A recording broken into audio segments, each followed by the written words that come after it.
Dayuhan.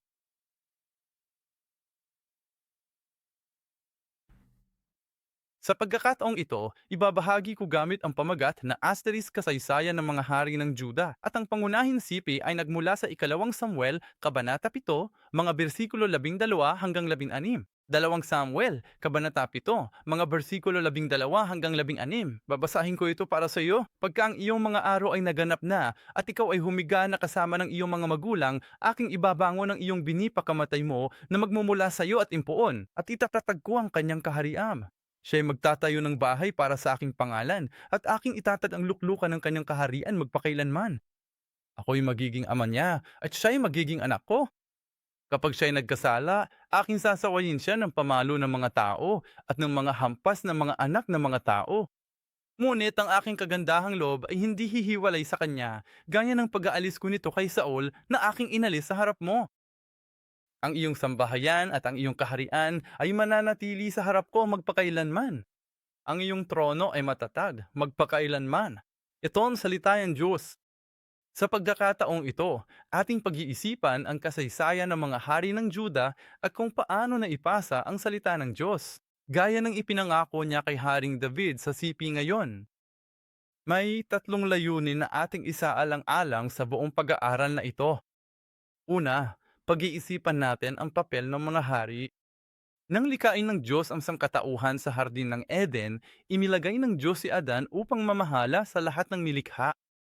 At si Adan ay parang haring regent na binigyan ng otoridad, ng posisyon upang mamuno kapalit ng Diyos.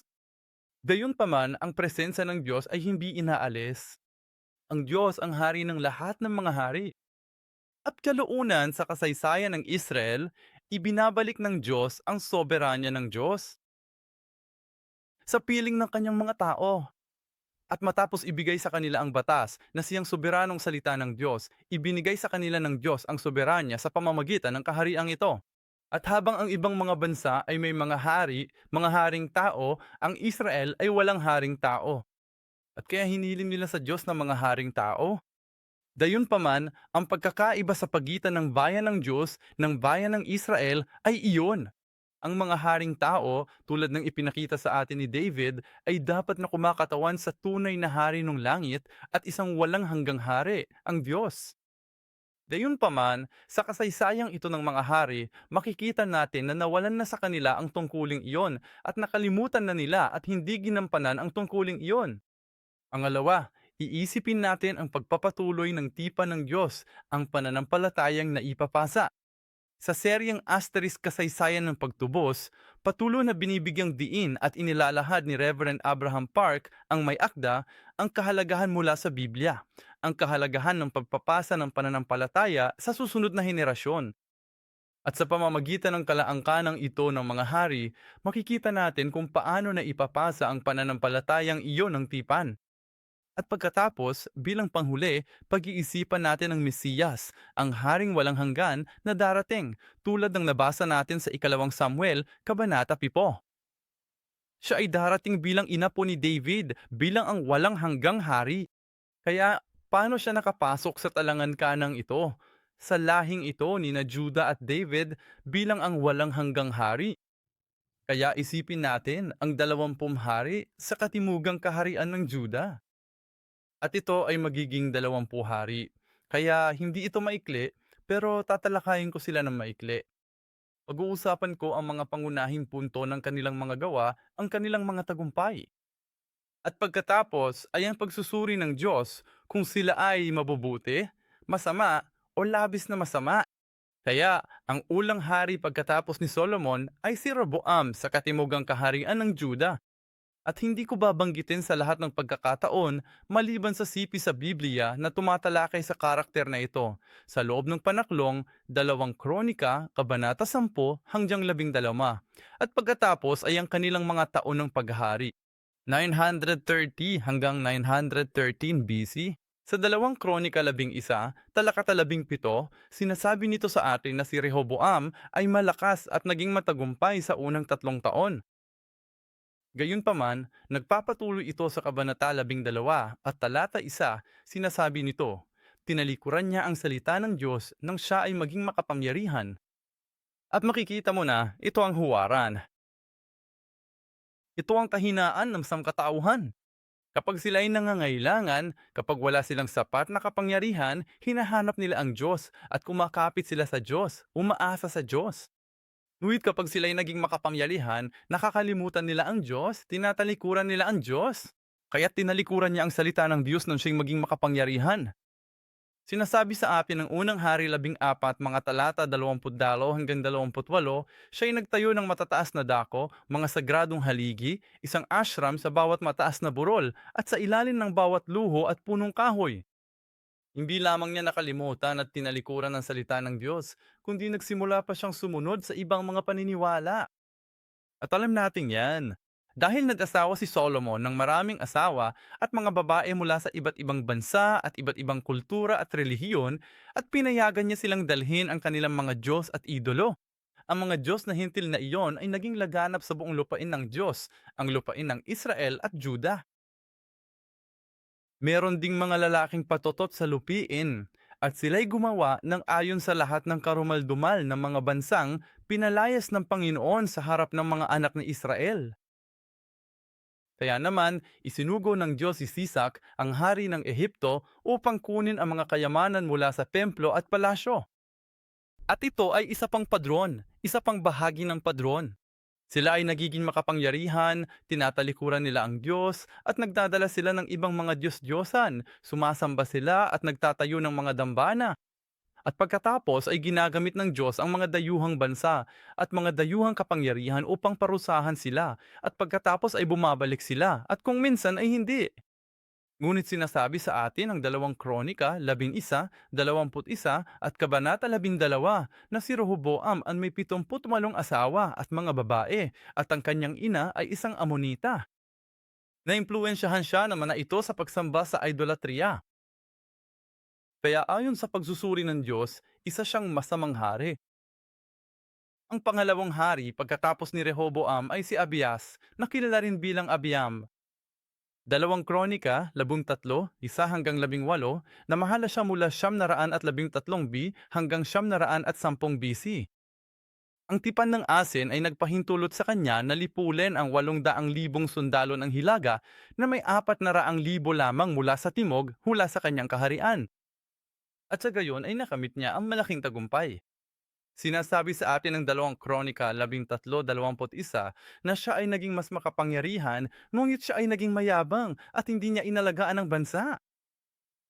Sa halip, siya ay nagkaroon ng 38 anak sa 14 na asawa at namuhay sa mga pagnanasa at kalayawan ng laman sa napitirang bahagi ng kanyang buhay. Kaya muli, kapag naging mas komportable na ang mga bagay-bagay, dahil mas malaki ang kanilang kapangyarihan sa bansa, hindi lamang sila tumalikod sa Diyos, kundi nakakalimutan din nila ang kanilang tungkulin bilang hari. Hindi nila inaalagaan ang mga tao. At ang pagsusuri ng Diyos, masama rin. Kita mo si David at saka si Solomon. At inakay ni Solomon ang ibang mga Diyos papasok sa bansa.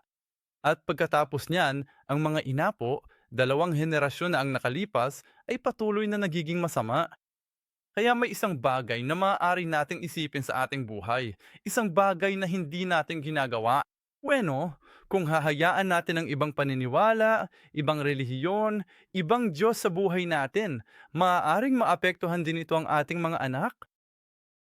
Sa ikatlong henerasyon, ayon kay Asa, 2 Mga Kronika 14, winasak niya ang mga altar ng mga Diyos ng mga Hentil, ang mga mataas na lugar at ang mga asera.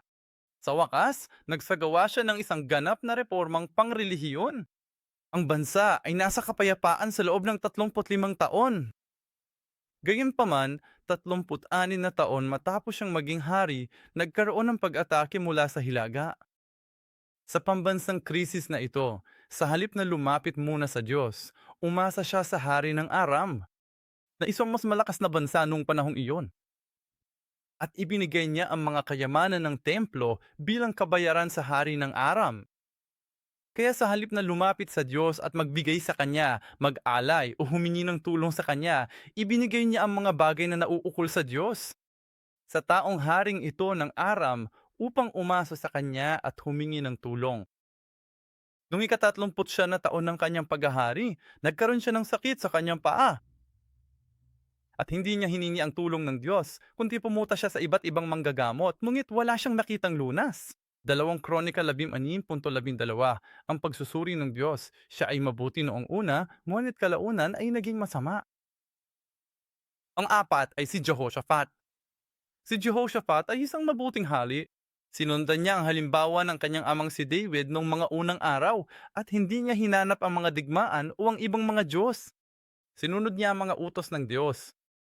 Kaya itinatag ng Panginoon ang kaharian. Sa ilalim ng kanyang pamamahala at ng lahat ng kanyang mga gawa, ang Juda ay nagdala sa kanya ng mga buwis at siya ay nagkaroon ng malaking kayamanan at karangalan. Inalis niya ang mga mataas na lugar at ang mga ashram sa Juda. Gayunpaman, sa 2 Kronika 18 talata 1, sinasabi nito na ipinakasal niya ang kanyang anak sa hari sa Hilaga, ang anak na babae ni Ahab na ang pangalan ay Atalia. Yon ang isa niyang malaking pagkakamali. Malamang na nilayon ayon sa pag-iisip ng tao at mga patakaran ng tao na sinusubukang makipag-isa muli sa hilaga sa pamamagitan ng kasal. At pagkatapos, dahil sa kasal na iyon, pumasok ang mga impluensya ng hilagang impluensya, ng hilagang idolatriya, kasalanan, lahat ng iyon. Ang kasal ay naging isang butas o isang bukas na pinto para sa impluensya ni Satanas na basta na lamang dumaloy patungo sa katimugang kaharian. Agad niyang natagpuan ang kapayapaan pagkatapos niyang makuha ang mga kaalyadong puwersa o bansa. Sa pamilya ni Ahab na nasa hilaga, sina Ahab at Jezebel, sa pamamagitan ng kasal, agad niyang natagpuan ang kapayapaan at pagkakasundo sa pamilya ni Ahab na nasa hilaga. Ngunit ang pagsamba kay Baal ay lumaganap sa buong Israel at Huda, gaya ng nabanggit ko lang ngayon. At kinailangan danasin ni Juda ang mga bunga nito ng mahigit 80 taon, kahit na pagkatapos ng kanyang kamatayan. Gayunpaman, mabuti ang pagsusuri ng Diyos na si Jehoshaphat, hindi tulad ng ibang mga hari nang siya ay maging kapangyarihan. Hindi siya naging mayabang o ipinakwil o pinabayaan ng Diyos, kundi patuloy niyang sinikap na gawin ang gawain ng Diyos at maging isang mabuting hari. Bagamat ang kanyang pagkakamali ay ang pagpapakasal ng kanyang anak sa pamilya ni Ahab at Jezebel. At ang pangalan ng anak na yon ay Jehoram, ikalimang henerasyon. Asawa niya si Atalia, na anak ni Ahab, at hindi niya sinundan ang mabubuting gawa ng kanyang ama. Ngunit sundin mo ang mga ginawa ni Atalia at ng kanyang pamilya. Tila mas madali ito, at mas may tendensya ang mga tao na sumunod sa masasamang pamamaraan kaysa sa mabubuting pamamaraan. Kaya naman, lumaganap ang pagsamba kay Baal sa buong lugar. Apang palakasin ang kanyang maharlikang otoridad, pinatay niya ang kanyang mga kapatid gamit ang espada. Namatay siya kalaunan ng isang kakilakilabot na kamatayan dahil sa pagputok ng kanyang mga bituka. Ang pagsusuri ng Diyos muli ay masama. At pagkatapos ay may apat na hari na dumating kasunod niya. Ahasias at Atalia. Si Atalia ang kanyang asawa. Sina Joas at Amasias. Ang mga haring ito ay inalis sa talaangkanan ni Hesukristo sa Mateo Kabanata 1. Mula sa ikalawang panahong ito, habang pinag-uusapan natin ang ikalawang panahon ng talaangkanan ni Jesus, hindi na ito isinama. Dahil dito, lahat sila ay kamag-anak ni Atalia sa isang paraan at naimpluwensyahan niya. At kapag tayo ay naimpluwensyahan ng mga pakaanan ni Satanas, lalo na sa kanyang pagtatangka na burahin ang gawain ng Diyos, o kaya'y maantala ang gawain ng Diyos at maantala ang daloy ng binhi ng Diyos na siyang paraan ng Diyos ng pagtupad sa kanyang tipan at pangako, kung gayon ang mga iyon ay aalisin sa talaangkanan ng Diyos. Tinangka ni Atalia na patuyuin ang bini mula sa maharlikang lahi ng Juda. Ginagamit siya ni Satanas upang puturin ang linya kung saan ipinangakong darating ang walang hanggang hari, ang Mesiyas. Siya ay labis na masama at pati na rin ang apat na iba pa. Ang mga hari ay naging masasama rin sa huli. Ang ikasampung hari ay si Uzziah. Si Uzias ay umasa sa Panginoon at ang bansa ay naging makapangyanihan at natibay. Ito ay sarili kong kaisipan. Ngunit matapos makita ang lahat ng henerasyong ito na nalipol dahil kay Atalia at sa mga impluensya ng Hilaga, sa palagay ko ay maaring gugustuhin ng susunod na hari na subukang maging mabuti. Tama ba? Si Uzias ay umasa sa Panginoon at ang bansa ay naging makapangyarihan. Ang bansa ay naging masagana rin sa pamamagitan ng pagpapala ng Diyos. Ngunit siya ay naging mayabang at mapagmataas muli. Yan ang kahinaan nating mga tao. Nang siya ay naging makapangyarihan, siya ay naging mayabang at mapagmataas at tumawid sa linya patungo sa tungkulin ng pagkasaserdote. Naisip niya na hindi lamang siya maaaring maging hari, kundi maaari rin niyang gampanan ang mga tungkulin ng mga pare. Dahil, ayon sa batas ng Diyos, hindi maaaring gampanan ng hari ang tungkulin ng pagkasaserdote. Kaya naman, binigyan siya ng Diyos ng ketong at kinailangan niyang magdusa sa napitirang bahagi ng kanyang buhay sa isang hiwalay na bahay hanggang sa kanyang kamatayan. Sinira ng kanyang kapalaluan ng kanyang paghahari at wala siyang nagawang mabuti ni hindi niya maipapasa ang mabuting pananampalataya sa susunod na henerasyon. Pagsusuri ng Diyos, mabuti hanggang masama. Ang labing-isa, si Jotam. Gumawa si Jotam ng matuwid sa paningin ng Panginoon at lalong na din makapangyarihan. Bagamat sinikap ng hari na mamuhay ng may pananampalataya, ang kanyang mga tao ay namumuhay sa kasamaan. Gayunpaman, limitado ang pamumuno ni Jose, kaya hindi niya maimpluwensyahan ang mga tao na sumunod sa mga tamang landas. Ang pagsusuri sa kanya ng Diyos, mabuti pa rin siya, bagamat hindi niya nagawang impluwensyahan ang mga tao na maging mabuti rin. Pagkatapos ay dumating si Ahas. Hindi siya gumawa ng tama sa paningin ng Panginoon. Mula sa simula, gumawa siya ng mga binubong imahen para sa mga baal. Nagalay siya at nagsunog ng insenso sa matataas na lugar, sa mga burol at sa ilalim ng bawat luntiang puno. Sinunog niya ang kanyang mga anak sa apoy, ayon sa mga karumal-dumal na gawain ng mga bansang pinalayas ng Panginoon sa harap ng mga anak ni Israel. Kaya dinala niya ang kultura mula sa ibang mga bansang sumasamba sa Diyos-Diyosan at sumunod sa kanila. At isa sa kanila ay nasusunog, isinasakripisyo ang sarili nilang mga anak. At nang umatake ang Hilaga, umasa siya sa kapangyarihan ng Assyria sa halip na sa Diyos. Kaya sa bawat aspeto, hindi siya naging mabuti. Sa halip na magsisi, naghain siya sa mga Diyos ng Damasco. Kaya ito, tila tumatanggi si Ahas at pagiging makasalanan at masama lamang sa harap ng Diyos.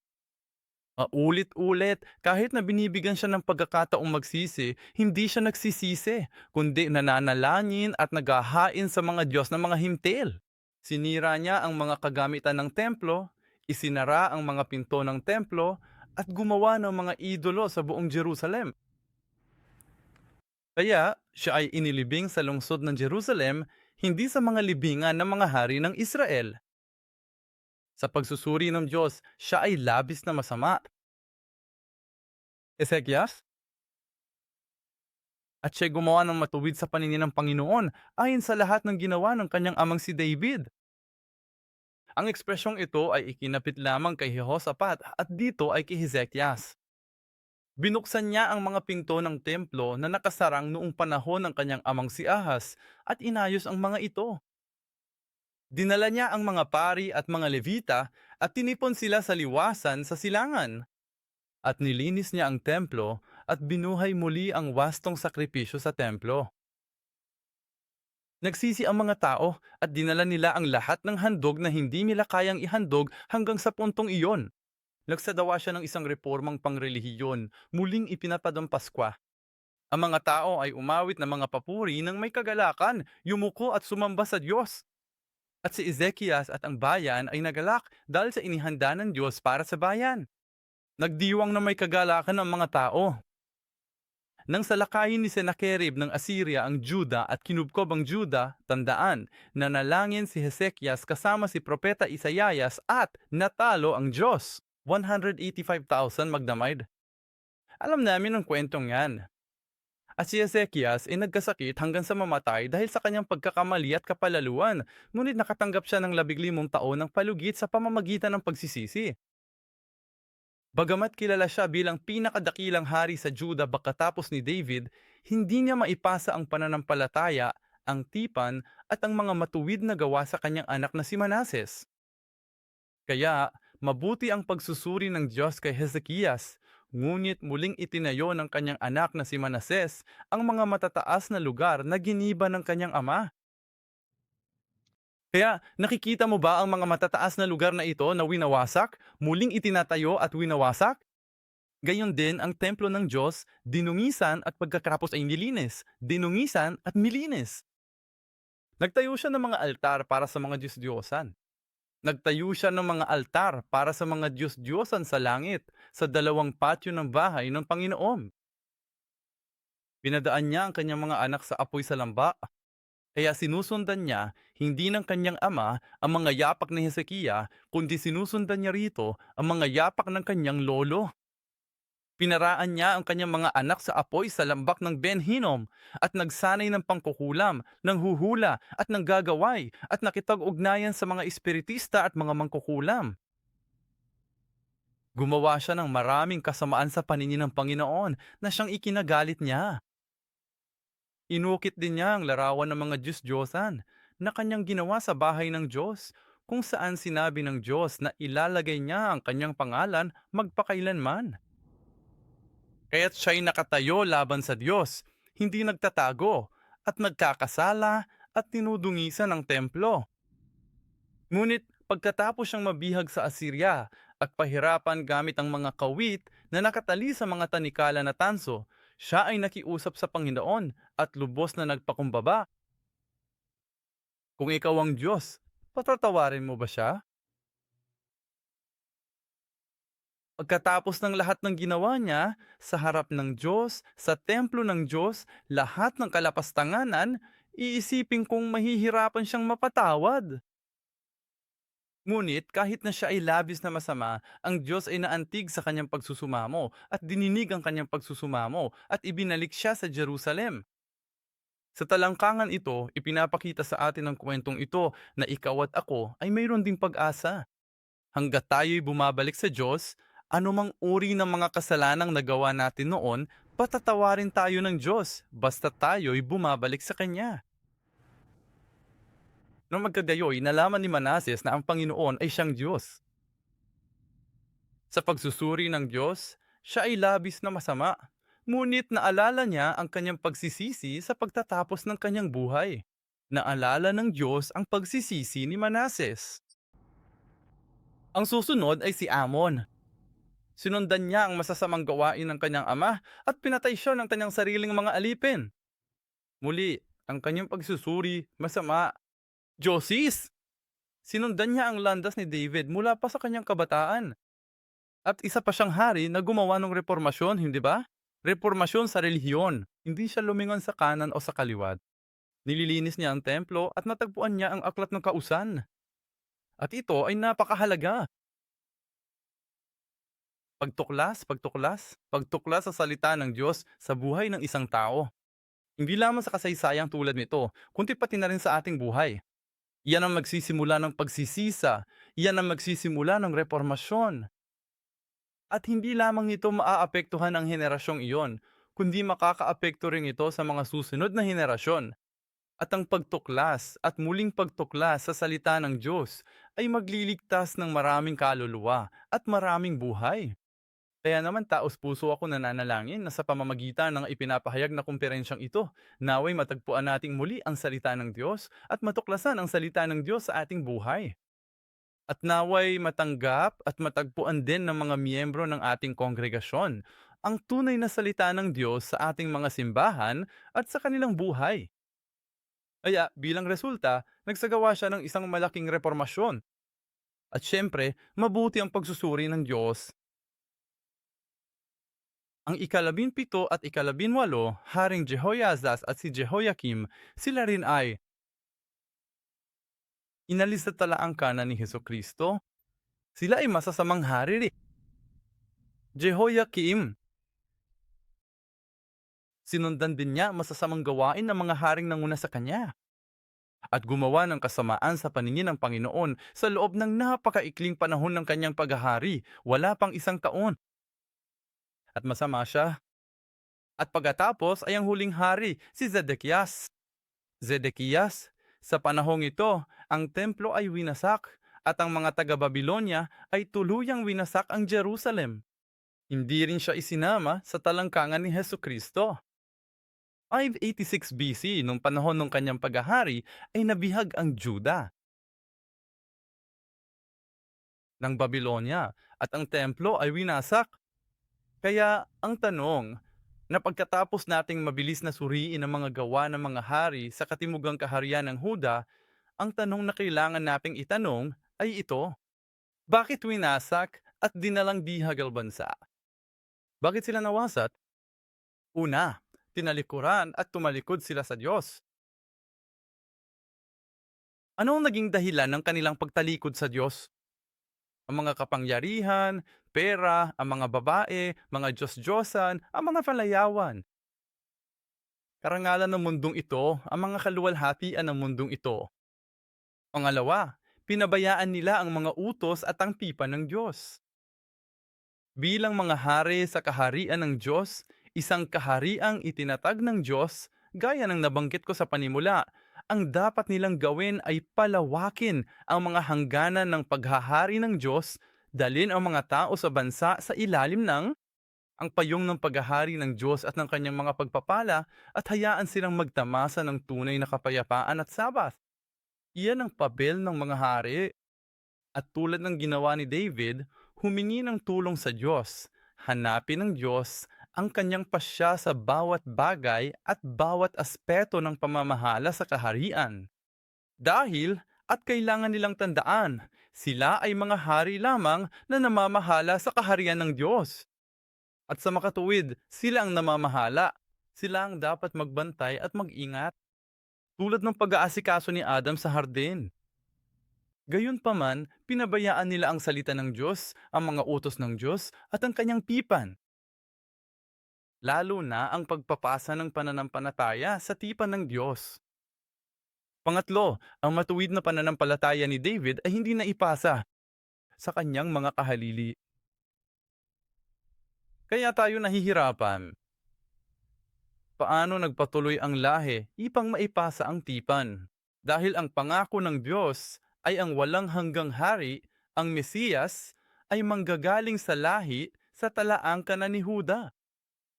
Ngunit kung titingnan ng lahat ng mga haring ito, mas marami ang masasama at labis na masasamang hari kaysa sa mabubuting hari.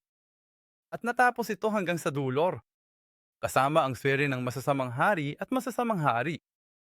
Kaya paano darating si Jesus sa lahing ito? Kung paano, sa ating pananaw, maging ang lahing ito, ang talapang kanang ito, ay hindi maaaring hindi maglaho kung wala ang tulong ng Diyos. Kaya tingnan natin ngayon ang chart na ito, ang mga pagsusuri sa Diyos.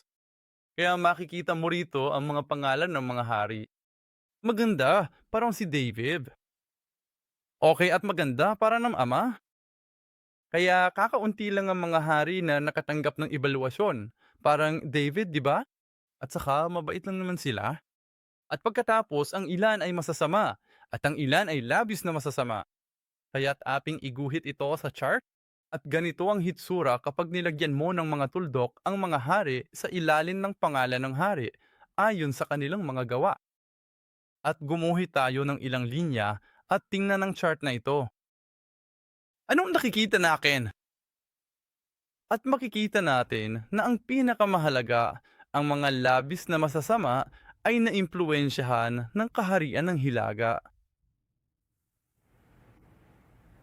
Dahil ipinakasal ni Jehoshaphat si Jehoram kay Atalia, ang anak ni Ahab. Dinala niya rito ang lahat ng mga Diyos at ang mga impluwensya. Kaya't sina Ahab, Jezebel at Atalia ay dinala rito.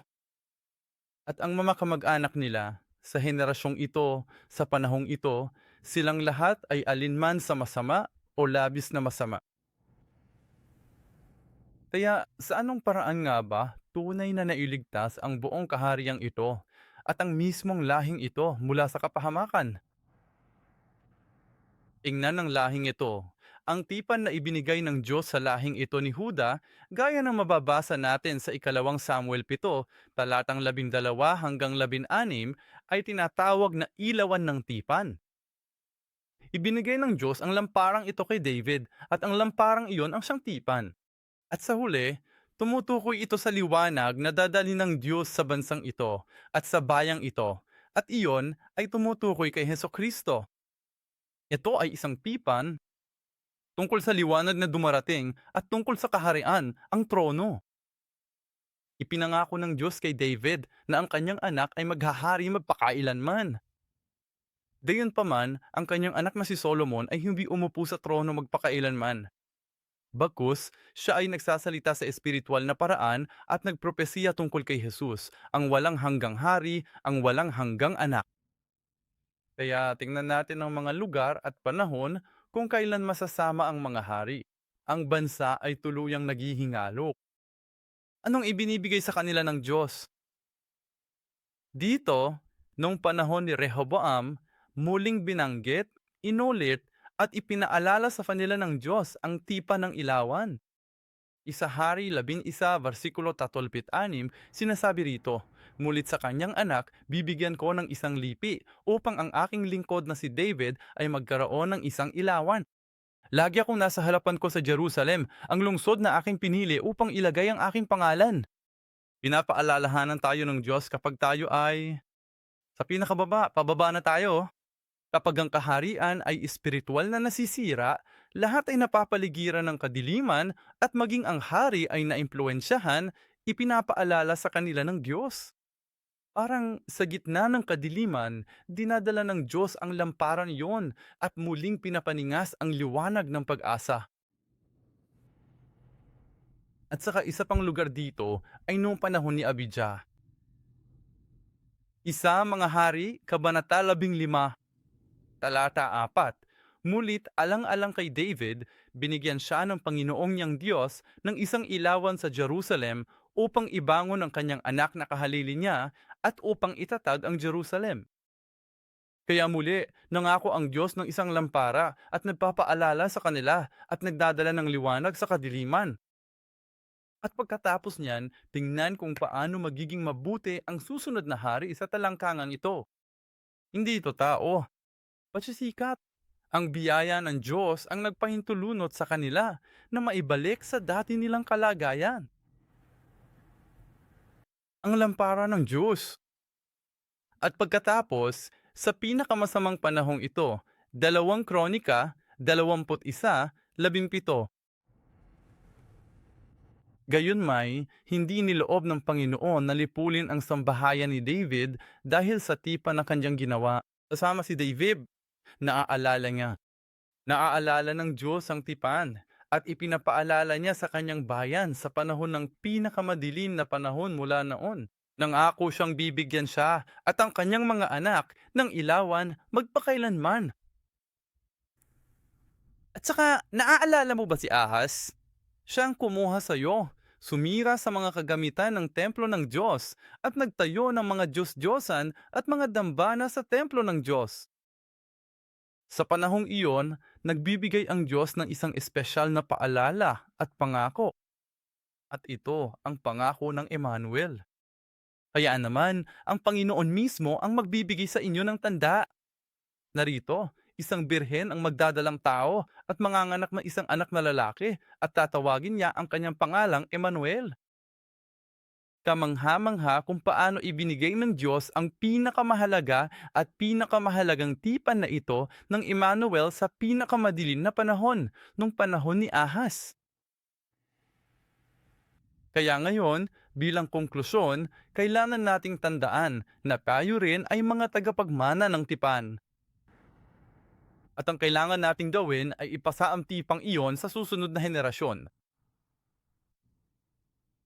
Patuloy na ipinapakita sa atin ng Biblia na maliban kung ang pananampalatayang ito ay maipasa sa susunod na henerasyon, ang kalooban ng Diyos ay hindi matutupad.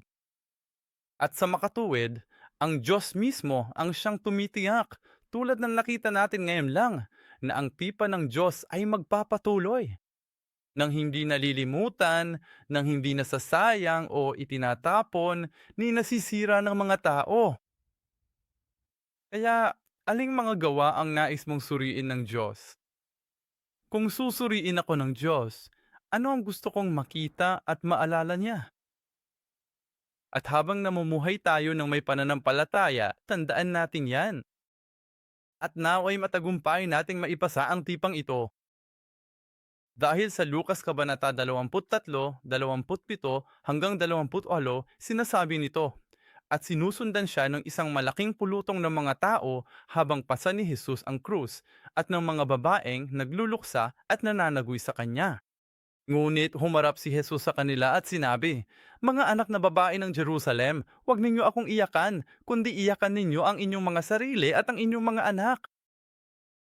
Deuteronomio 6, mga talata 1 to 7, binibigyang diin nito ang kahalagahan ng pagpapasa ng salitang ito ng Diyos. Hindi ito maaari nating isipin ang mga henerasyong ito. Balik tayo rito. Chart, kung titignan ng mga henerasyong ito, kahit na napakabuti ni Jehoshaphat, si Jehoram ay masama naman. Kahit na mabuti si Hezekias, masama pa rin si Manases. Hindi porket mabuti ang henerasyon ng mga ama, otomatikong magiging mabuti rin ang susunod na henerasyon. Ipinapakita nito sa atin kung gaano kahirap para sa atin na maipasa ang mabuting pananampalataya sa susunod na henerasyon. Kung titingnan ng mga haring tulad ni Hosias, ang mga sumunod na propetang tulad ni Daniel, si Propeta Daniel, siya ang nakaimpluwensya kay Haring Siro na maunawaan ang salita ng Diyos at payagan ang mga Israelita na bumalik sa Jerusalem. Saan natagpuan ni Daniel ang pananampalataya? Ito ay dahil natagpuan ni Josias ang salita at ipinaturo at ipinabasa ito sa mga tao.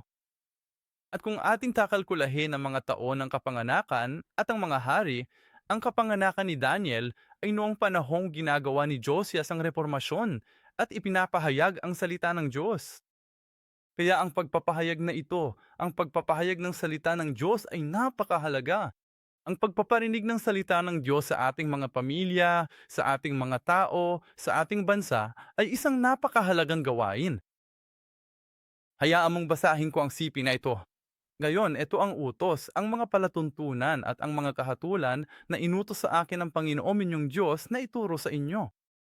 Sinabi niya na ito ang utos, mga palatuntunan at mga kahatulan upang inyong tuparin sa lupain na inyong paroroonan upang ariin.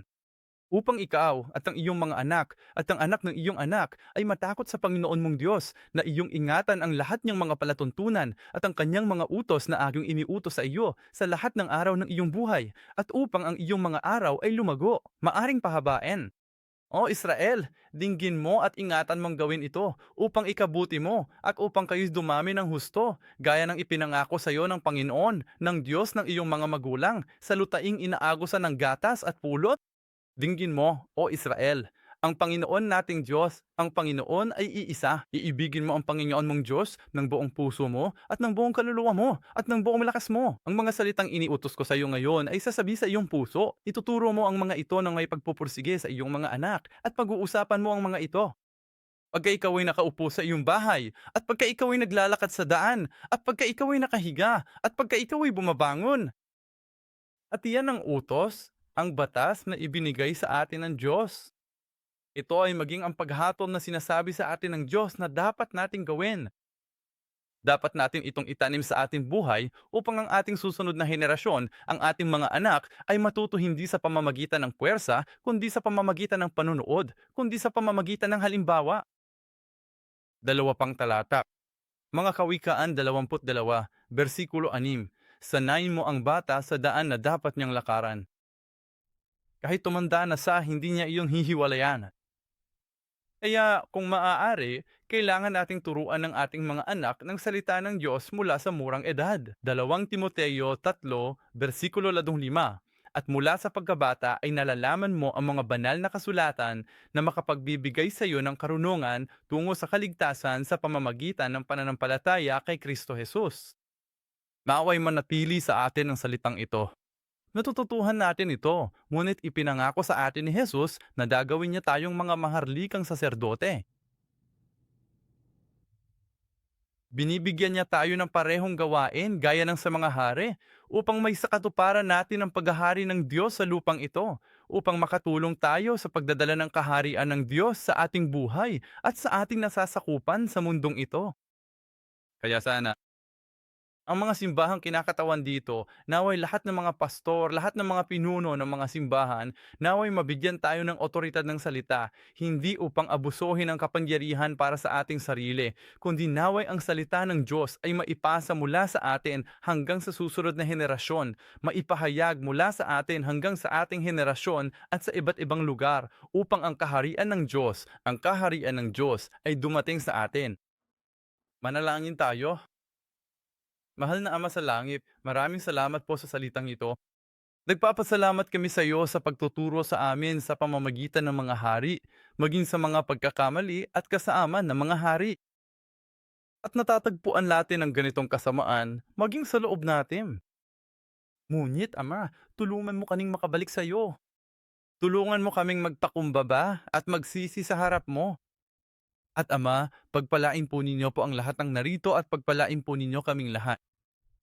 Maaari kaming maging mga anak mo na ating ipapasa ang tipang ito ng buhay na walang hanggan at salitang walang hanggan sa ating susunod na henerasyon, upang maipahayag namin ang salitang ito sa lahat ng mga tao, upang ikaw ay maging walang hanggang hari sa lahat ng mga bansa. Maraming salamat po sa iyong biyaya.